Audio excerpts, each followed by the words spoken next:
Miss Kathryn Kauffman, all the way from Lexington, joining us here tonight.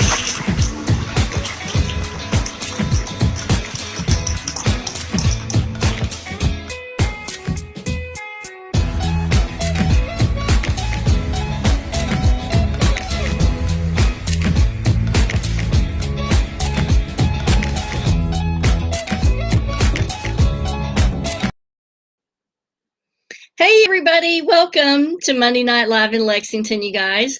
My name is Kathryn Kauffman and I'm a psychic medium here in Lexington, Kentucky. Welcome to my every Monday night show. This is where we discover what and who we are in this journey called life. Welcome everybody. Magical Monday indeed to Melissa Begley and her sidekick, Miss Cleo. Big kisses to you guys. Please shout out in the chat and let me know if you can hear me okay. My microphone is getting pretty old, so not quite sure if it's working or not. Special shout out to Christy Osborne Glass. Good to see you, as always, on a Monday night. It's a cold, snowy Monday night here in Lexington, Kentucky. Last time I checked the temperature, it was in the 20s, and the snow is still coming down. It's been coming down since this morning. That's my kind of weather, but not everybody likes that kind of stuff. It's the perfect weather to curl up in front of the fireplace with a hot cup of tea and put your feet out and just relax. Shout out to Donna K. Gaines. Thank you for shouting out that the audio is working. Oh, do tell. Christy says, wait until next weekend. Clue me in, because I don't know. Are we going to have a worse snowstorm next weekend? You better let me know now so I can get prepared for it. Plenty of food and stuff. Hey to Lewis Walker over here on Instagram and KYGS Writer. Let me do some waves to you guys here. Thanks for joining me.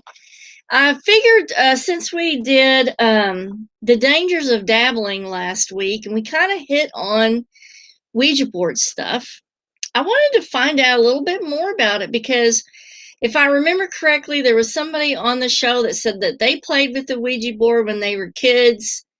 I played with the Ouija board when I was a kid. Nothing bad ever happened to me. And I thought, well, what's the real scoop behind this? And you know, how did the Ouija board begin? What was the year? You know, why was it such a big hit? And then all of a sudden, no, can't use it anymore. So let's look for some shout outs here. So Christy says low's around 5 degrees. That's a little bit too chilly for me. Shout out to Jacqueline Clemens Johnson, Susan Cantrell, and Mary Bida. So check out what happens when you stick your hand in the sink full of knives. That's what happens when you stick your hand in a sink of knives. And it was a serrated knife at that. Talk about, oh my God, that hurt. Shout out to Ina Thompson and Susan Cantrell. Good to see you guys here.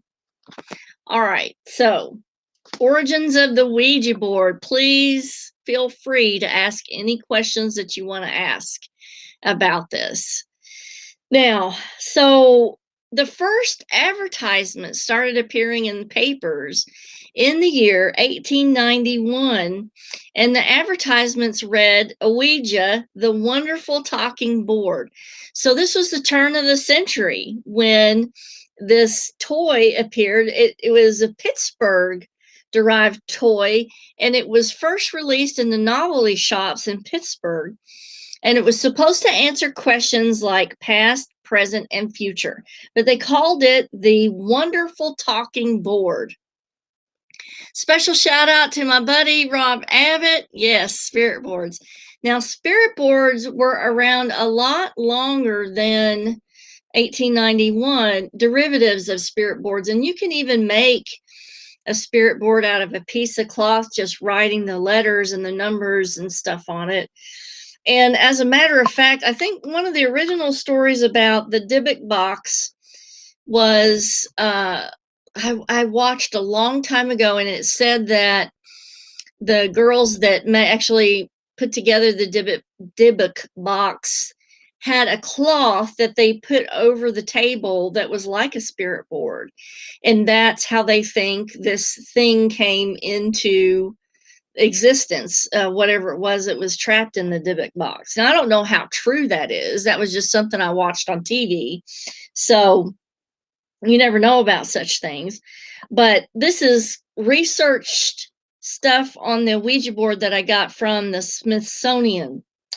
And so the original price of a Ouija board was $1.50 back in the day. And it went through, before it had to be sold, it went through a patent process. And in the patent process back then, they had to actually prove that the product worked. And so I'm going to give you the story behind how they proved that the Ouija board actually worked. So Susan wants to know, are Ouija boards a portal to the spirit world? They can be. It's like anything else that you use. It's an instrument that you can use to sort of guide you through that process, because a lot of people don't have a process and they don't have a way to connect. And this is just an instrument that's used for that. Like in the original Ouija boards, those were made out of wood, but nowadays the ones that they're producing are made out of cardboard. So like anything, it's just an instrument. So Jacqueline wants to know, my aunt had a table that tapped out answers to questions. Let's see that. It was terrifying. Only played with it once. So I'm going to read to you. That was one of the original ways that before they came out with the Ouija board, they did some of that. The table was called table tapping. And we're going to find out why. So the original Ouija board is on the background that I have here. It's a flat board with letters of the alphabet arranged in 2 semicircles. Above the numbers 0 through 9, the word yes and no in the uppermost corners, and goodbye at the bottom. Accompanied by what we call a planchette, which is a teardrop-shaped device, usually with a small window in the body to maneuver the board. And the idea was that 2 or more people would sit around the board and place their fingers on the planchette and then ask a question. The biggest difference in the materials, like I said, is nowadays the board's made out of cardboard rather than wood, and the planchette, instead of being made a ceramic, it's made out of plastic now. So let's see some more questions here. So Anna says, I played with one as a kid. It was owned by the 2 daughters of the minister down the block. We just thought it was fun and never tried to connect to a spirit. Yes, we played with it too, and we just thought it was fun and really didn't think a thing about it. And Joy over here on Instagram says, I had one as a kid, got scared and put it in the trash. He has only opened once. Rob says, the Ouija boards are based on spirit boards or witch boards, which have the same letter, yes or no, etc. Absolutely. And then Susan says, played with one as a kid, and the answers later played to be true. So we're going to find out more about that, okay? Because it gets very interesting. So now it actually had to be proven to work at the patent office before the patent was really given for the Ouija board. And a lot of articles have been written about Ouija board through psychology, magazines and books and stuff. And so even psychologists are saying in their articles that it may offer a link between the known and the unknown, because it's been proven to work so well that a lot of psychologists can't really dismiss some of the evidence that the Ouija board has brought about. Now, there's actually a Ouija historian. His name is Robert Murch, and he's been writing about and studying about the Ouija board since 1992. And he says that no one really knows the exact origin, but here's how the story goes. The Ouija board, in fact, came straight out of American 19th century obsession with spiritualism. So everybody back then was into spiritualism. They were into, it was the latest craze to have a medium at your house to communicate with the dead or have a seance. And in 1848, the Fox sisters appeared on the scene in New York, and they claimed to be mediums that talked to spirits who rapped through the walls to answer questions yes or no. Okay, so it was very acceptable back then to contact spirits and to talk to spirits and like I said, have seances, do automatic writing, table turning or table tapping parties. And so this was a common thing that they had back then.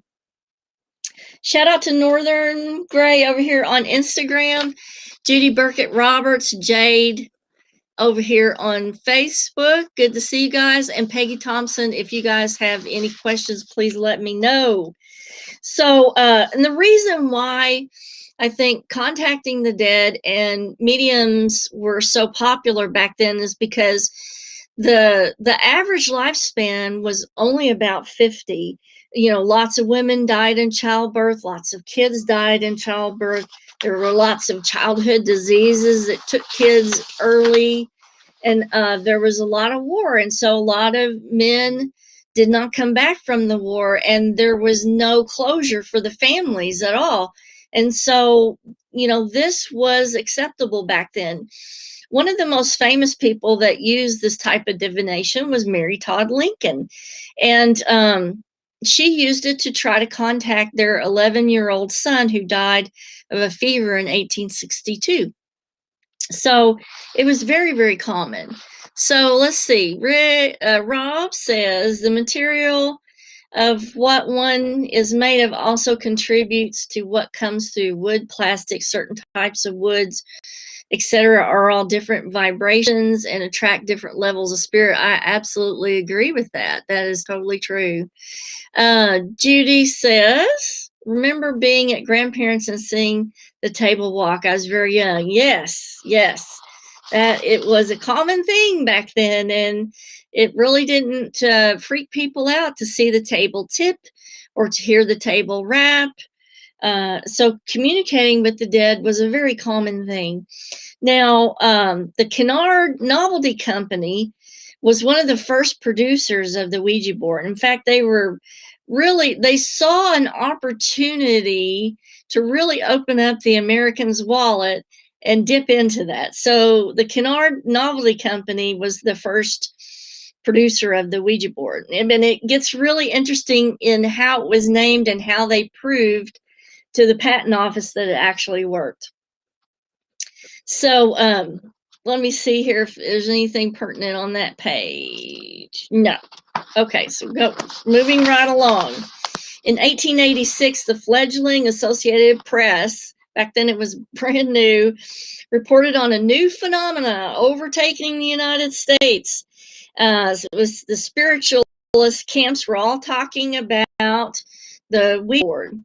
And for all intents and purposes, a Ouija board with letters, numbers, and a planchette-like device to point them was made. And Charles Kennard of Baltimore, Maryland, acted on it in 1890 and pulled together a group of 4 investors, okay, including Elijah Bond, a local attorney, Colonel Washington Bowie, a surveyor, to start the Kennard Novelty Company. And this was like their biggest thing that they had.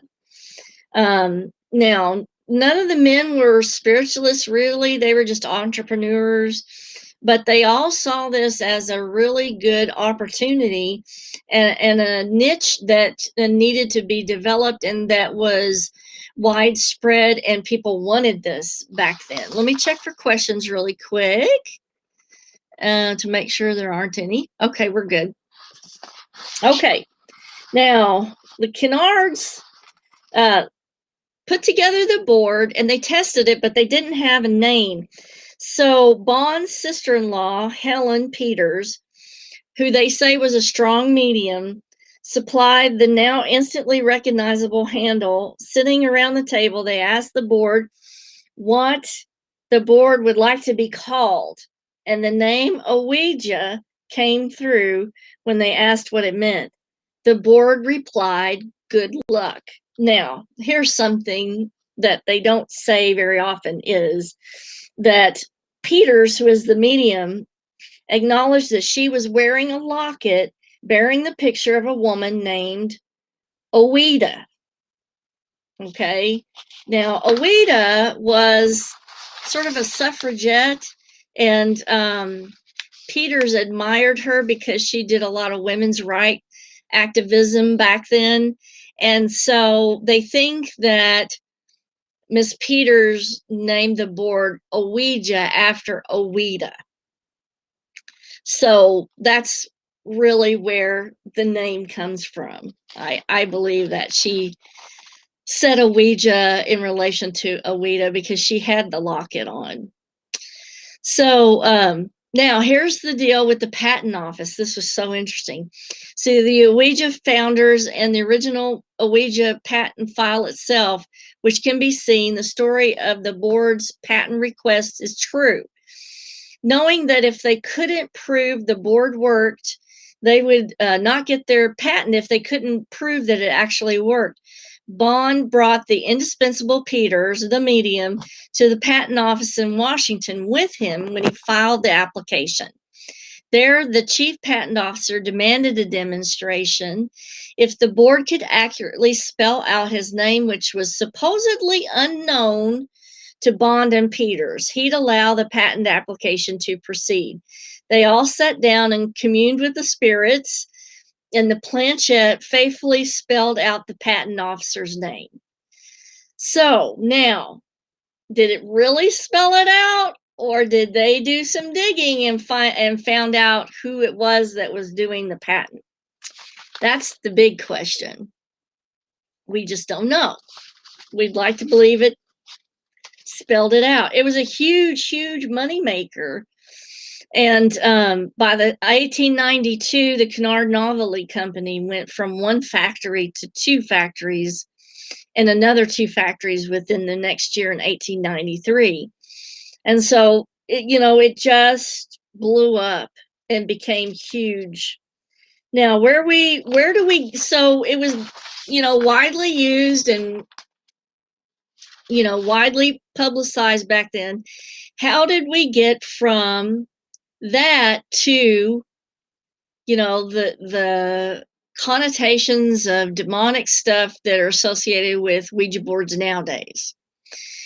Well, it's a fine road there, because there were things that were publicized about the Ouija board that kind of led up to Hollywood taking it and kind of twisting things to where we are at today.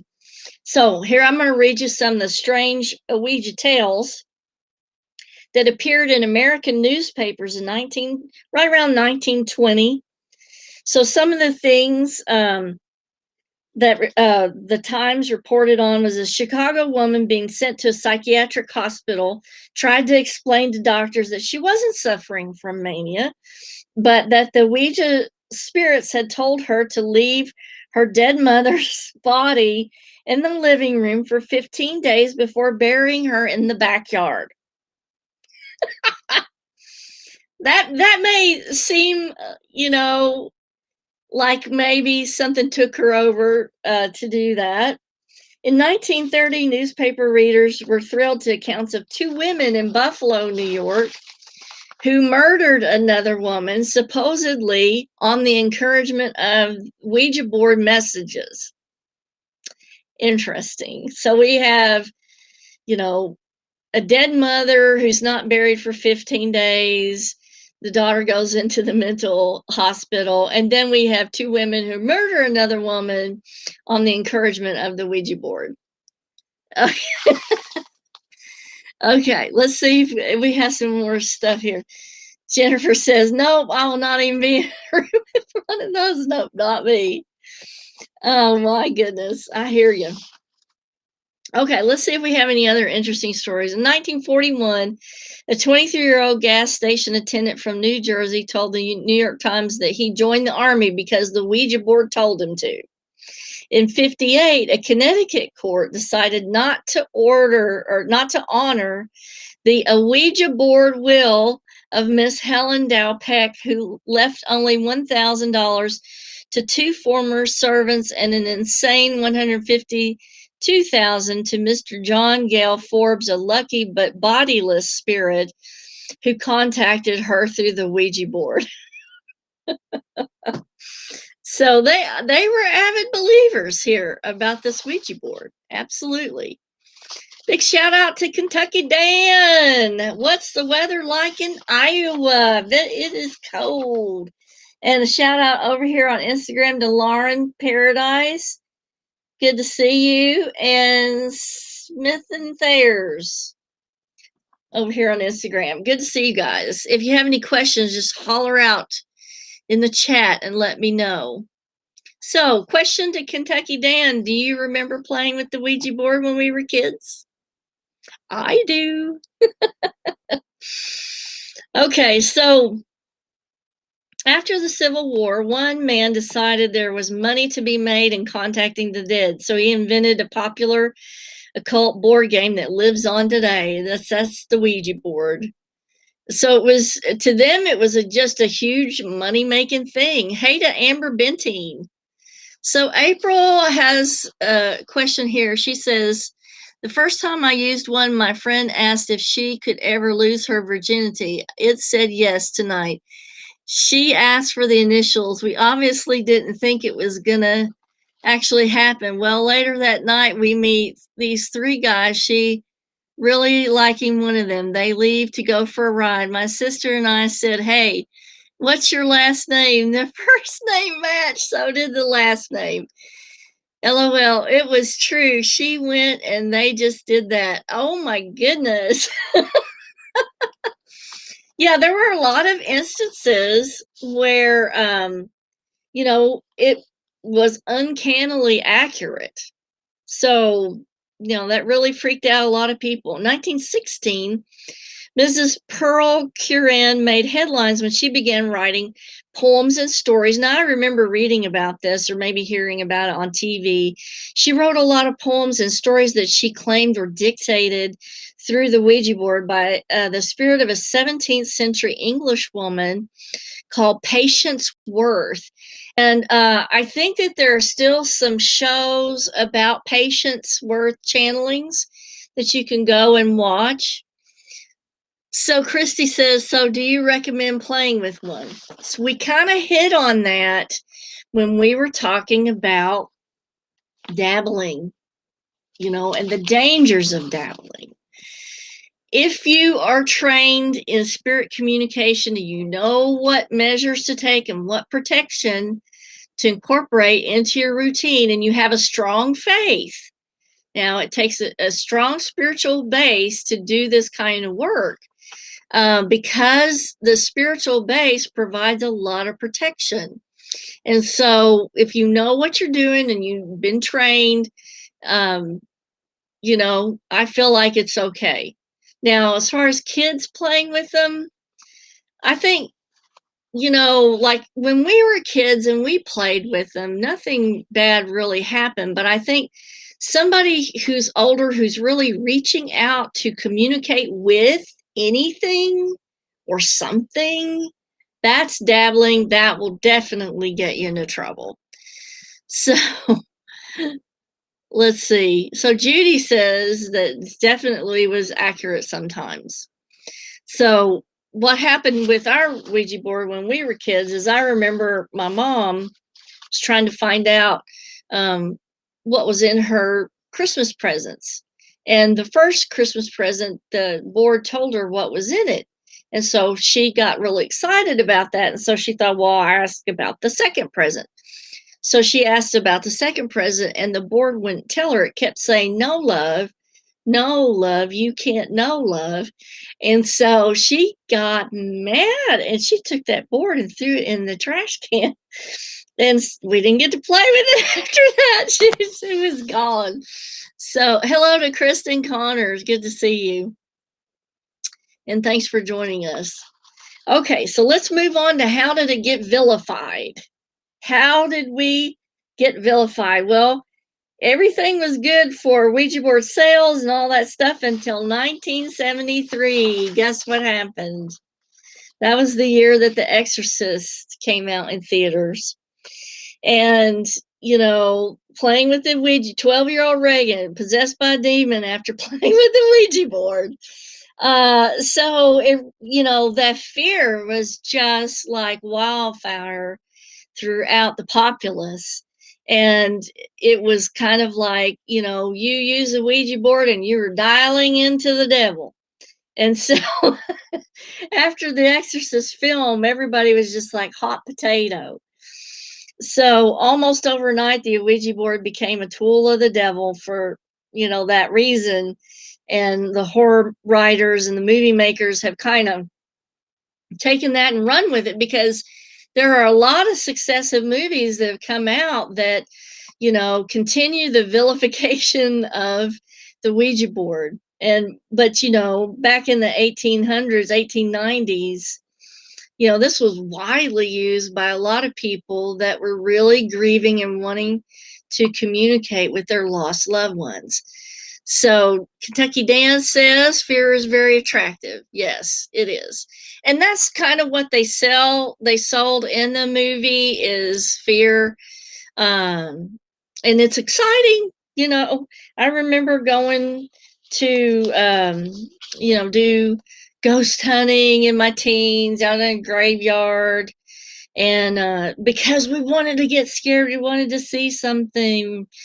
So, fear sells. Fear does sell. Okay, in 1852, physician and physiologist,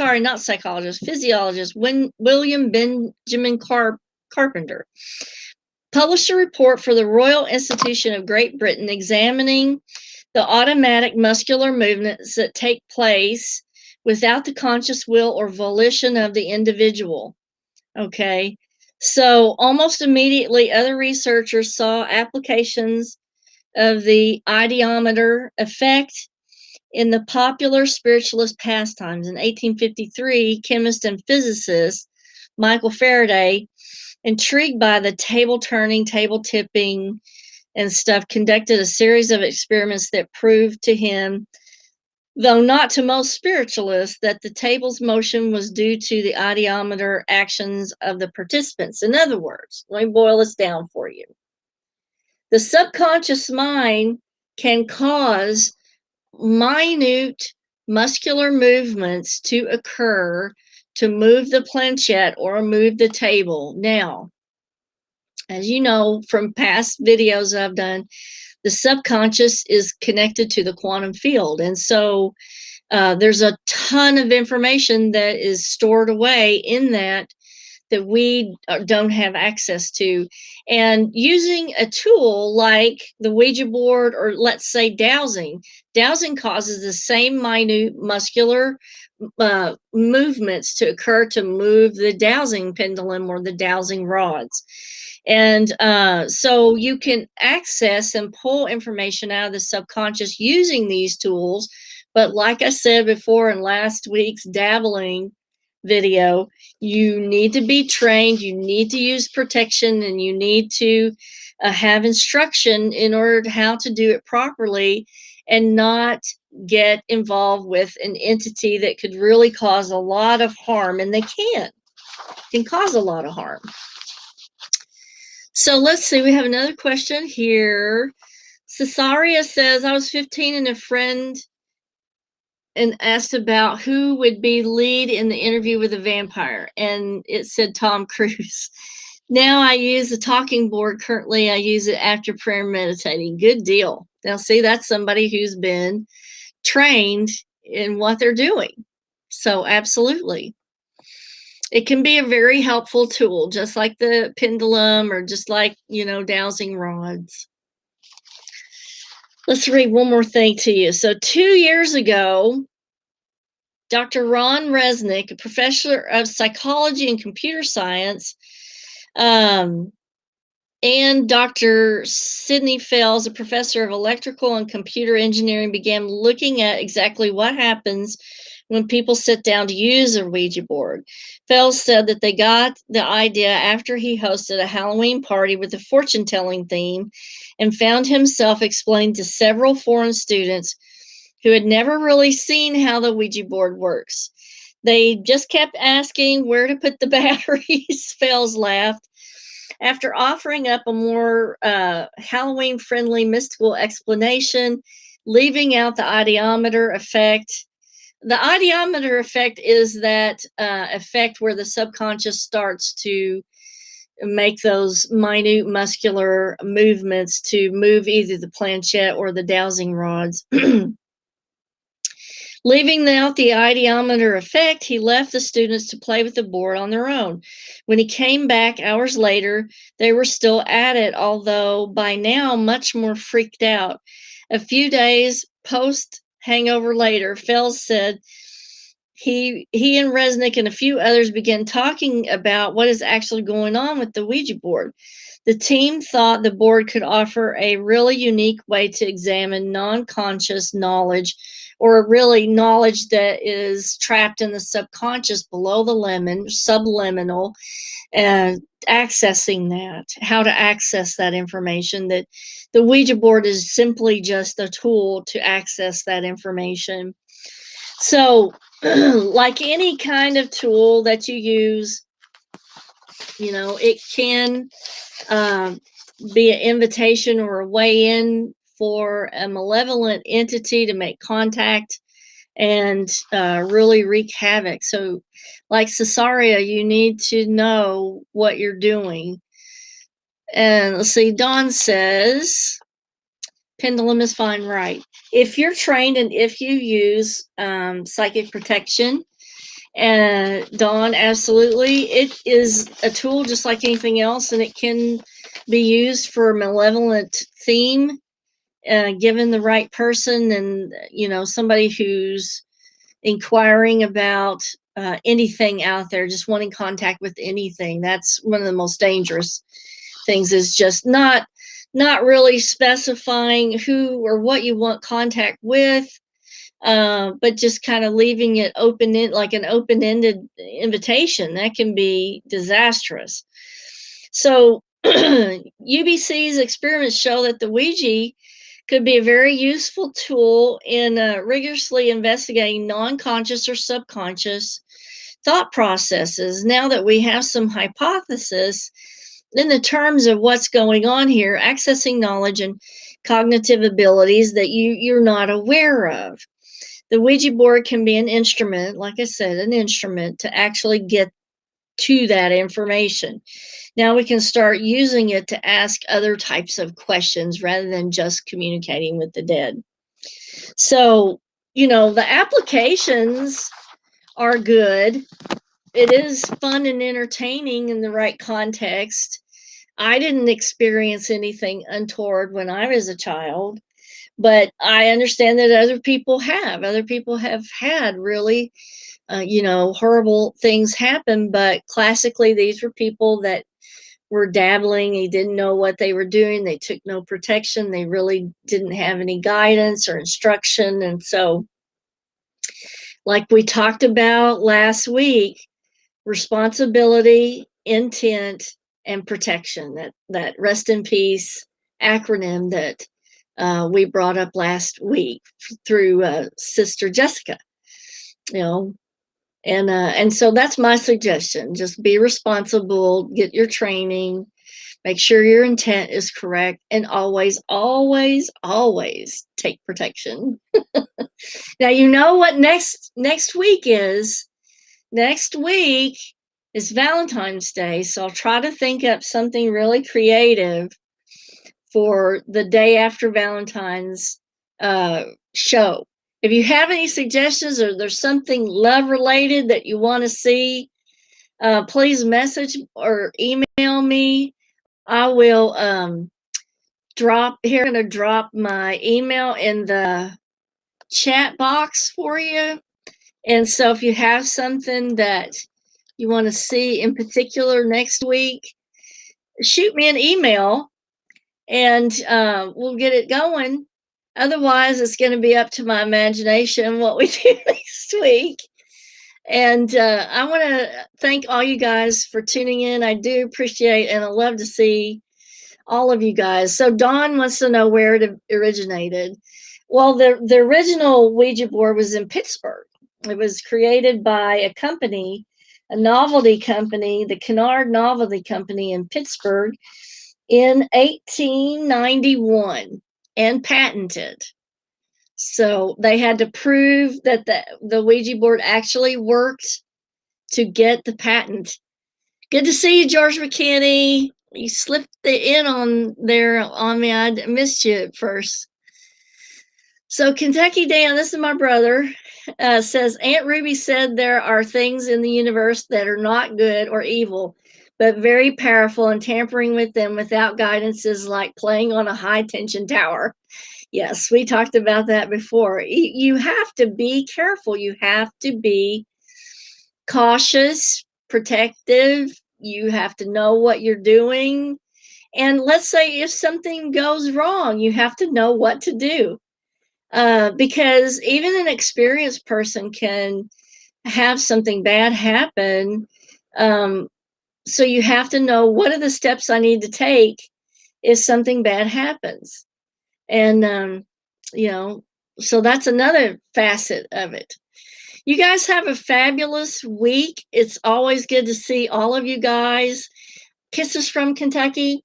And I will see you next Monday night. And if you have anything you want to see presented for the Valentine's Day weekend, the email is in the chat box there. Go ahead and message me and let me know what you want to see next week, if there's something specific. Otherwise, I'll come up with something interesting for you.